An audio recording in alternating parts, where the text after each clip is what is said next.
Thierry?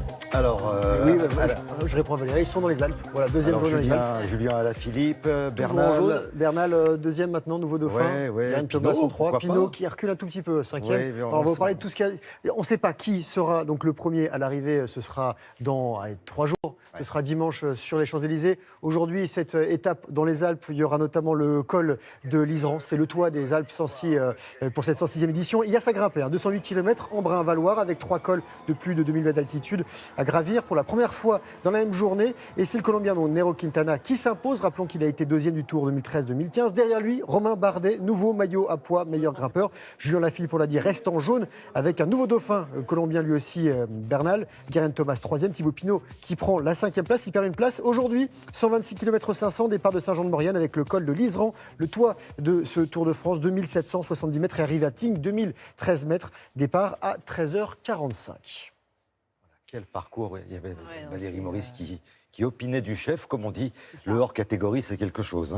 On va parler foot à présent. Foot et du foot féminin avec des jeunes Françaises, les moins de 19 ans, qui disputent leur Euro et qui sont en finale. On les regarde et on les félicite après l'élimination des moins de 19 ans masculins. Mercredi contre l'Espagne, les Bleuettes permettent au foot tricolore de prendre une petite revanche contre les Espagnols. Victoire 3-1 en prolongation. But français de Melvin Mallard et doublé de Vicky Beko. Finale dimanche contre l'Allemagne.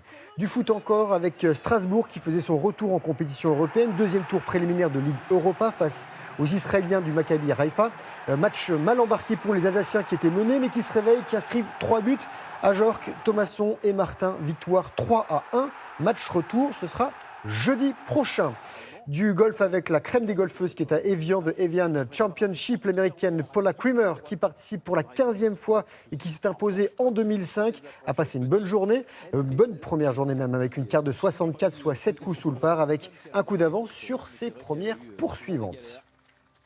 Magnifique. Alors de la natation et du surf pour terminer. Alors, la natation, ça se passe en Corée du Sud, on suit ça sur France Télévisions. Championnat du monde, pas de médaille française, mais des beaux palmarès, de belles performances et des records.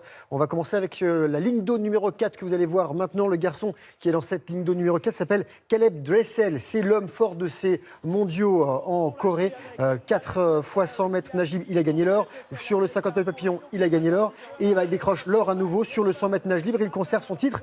L'Américain nageait en 46 secondes 96. Le Français Clément Mignon termine, lui, à la 7e place. Un record du monde égalé, cette fois-ci, en demi-finale du 200 mètres brasse par l'Australien Matthew Wilson en 2 minutes 06 76. Le record a été détenu par le Japonais Watanabe depuis 2017, qui est également présent sur ces mondiaux et qui sera en finale, qui se tient aujourd'hui, lui aussi. Un autre record du monde pour des dames qui est tombé, celui du 4 fois 200 mètres pour les Australiennes.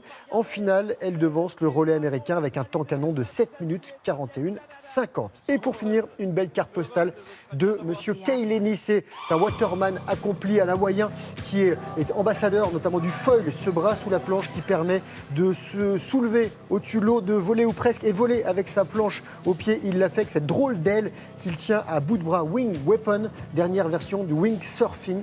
Des sensations qui doivent être hors normes et ça fait de très belles images. Une sensation de fraîcheur qui fait du bien. Merci beaucoup Grégoire. On se retrouve demain Grégoire. Demain avec du canyoning nocturne. Vous allez voir, c'est assez impressionnant.